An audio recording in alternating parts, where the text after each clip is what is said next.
Hi there. My name is Matt Hames, and I am the Associate Vice President for Digital and Social Strategy at 3 Enrollment Marketing. Happy day after US News and World Report Day. So yesterday, US News and World Report, easy for me to say, they launched their rankings, and my feeds and probably your feeds were full of schools saying, hey, look at how we did in the rankings. Look at where we did. And I want to talk a little bit about that. But before we get into that, I want to just talk about the notion of reviews, right? So from Yelp to Rotten Tomatoes to Google reviews, reviews have been a big part of our lives and are always a big part of our lives. And a lot of times, if we're looking for a restaurant or we're looking for a movie to go to, and we look at Google reviews or Yelp reviews, or for a movie, we look at Rotten Tomatoes, we don't often think about the methodology, right? We just look at the number and say, well, that restaurant has 5 stars. So it sounds like it should be a good place to go. We don't actually, some people do, some people think about the methodology, but most people don't think about the methodology. So US News and World Report, we can talk about thinking about the methodology. We can talk about how we don't like the methodology. That, at a certain point, that matters a bit less. And it matters a bit less for a number of reasons.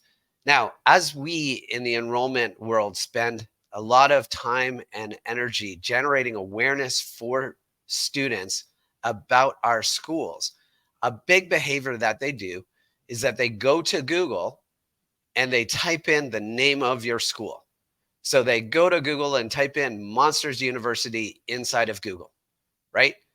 That's newly aware. So when there's a school visit, or you visit a bunch of different schools and you talk to a student and you have a great conversation, that student goes home that night and says, I had a really good conversation with somebody from Monsters University. A general behavior amongst many people is to go to Google and type in Monsters University. That is just a general behavior. You can see that by the stats on your .edu. Most of the new visits come from organic search. Just ask your web team or whomever looks at the data, say, what is the percentage of new visits that come from organic search? And that will give you your answer. That's not alumni who are typing that in. That's not current students who are typing that in. That is prospective students and families who are typing in your school by name and looking at what's called the search engine results page. Now, about half of them search on mobile. We can call those young people. And the other half search on desktop. We can call those older people.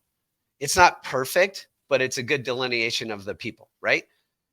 Now, according to the data that I've looked at and compiled, and this is a number of schools, a number of 3E partner schools. I looked at all of the number of people who typed in the name of the school and then clicked on the .edu at the very top. Put it all in a big spreadsheet and then just summed that column. And about 19% of the people who do a search for the school by name click on the .edu. In other words, 8 out of 10 people who are newly aware of a school do not click on the .edu. They click somewhere down the search engine results page. On desktop, US News and World Report is sometimes as high as 4th. It's usually 5th. It usually goes the .edu, then Wikipedia, and then US News and World Report. And when it's not US News and World Report after Wikipedia, sometimes Twitter/X gets in there. Sometimes athletics gets in there. Sometimes a news snippet gets in there. Sometimes another Google snippet gets in there. The people also ask is almost always in there. So there's some things that distract people from hitting on a link. But US News and World Report ranks really, really high for a search for any school by school's name. Go ahead, pause this video. It's a live video, but you're probably going to watch it later anyway. But pause this video, or after this video, go and search your school by name. Ask other people, ask alumni to search your school by name.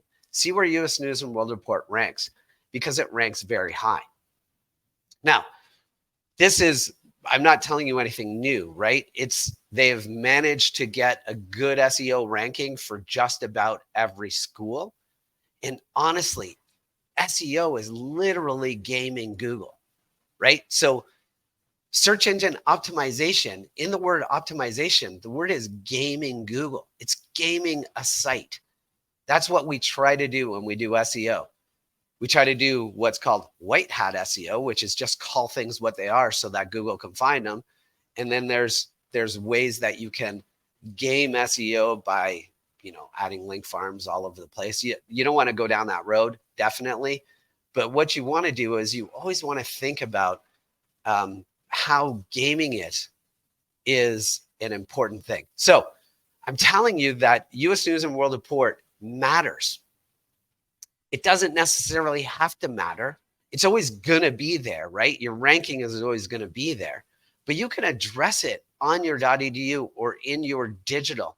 You can address it and say, and you don't have to negatively, like, we don't like the methodology, so we don't feel like we're here. You can say, we're not a number. You're not a number. We don't care because we are X. And so having a bold positioning and not a reactionary positioning, having a bold positioning where you say, we are X. We don't think of you as a number. You shouldn't think of us as a number. We are this. You can start to think about how to optimize your profile. So I've helped some schools get recent alumni to review the school on Google. So again, is that gaming? Maybe. It's also SEO. It's also optimization. You don't have to feed them the language, but if you start to have a position and say, this is what we are, then people can start talking about what you are in these review sites, which then takes away the power of US News and World Report. And it is powerful, and it's not going to be less powerful. It's always going to be on the SERP. It's always something you have to deal with. So even if you're proud of your ranking this year because you went up, you're still going to be in a space where a number is going to be a differentiator.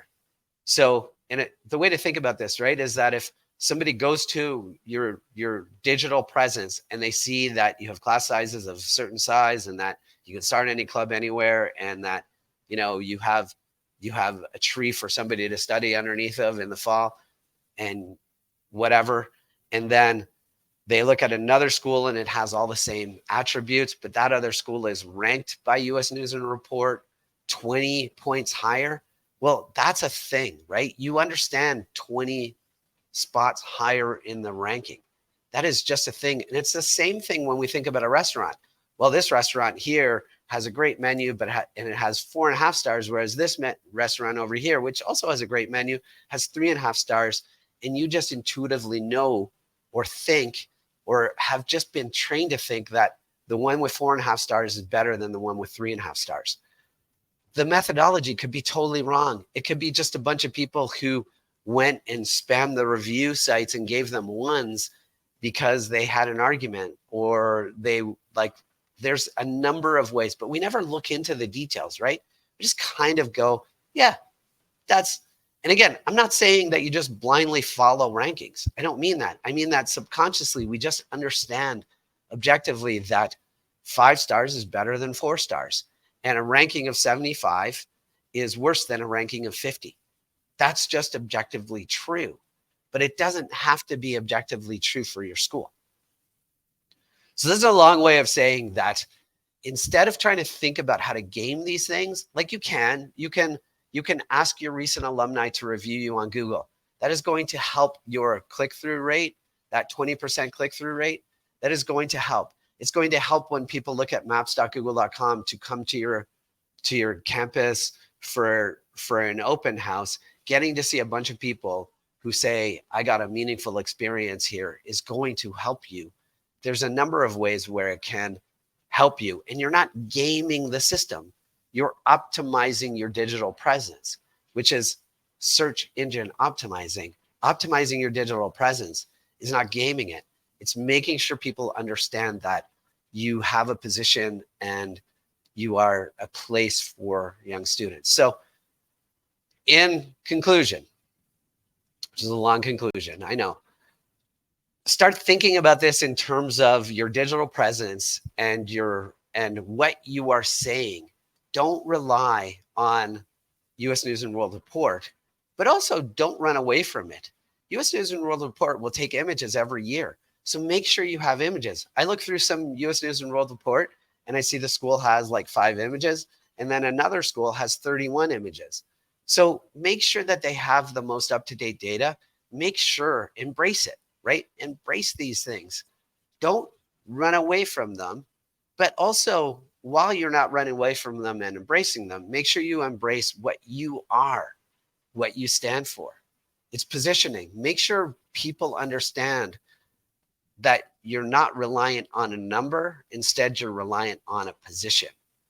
Carve a place in higher ed. We are the only.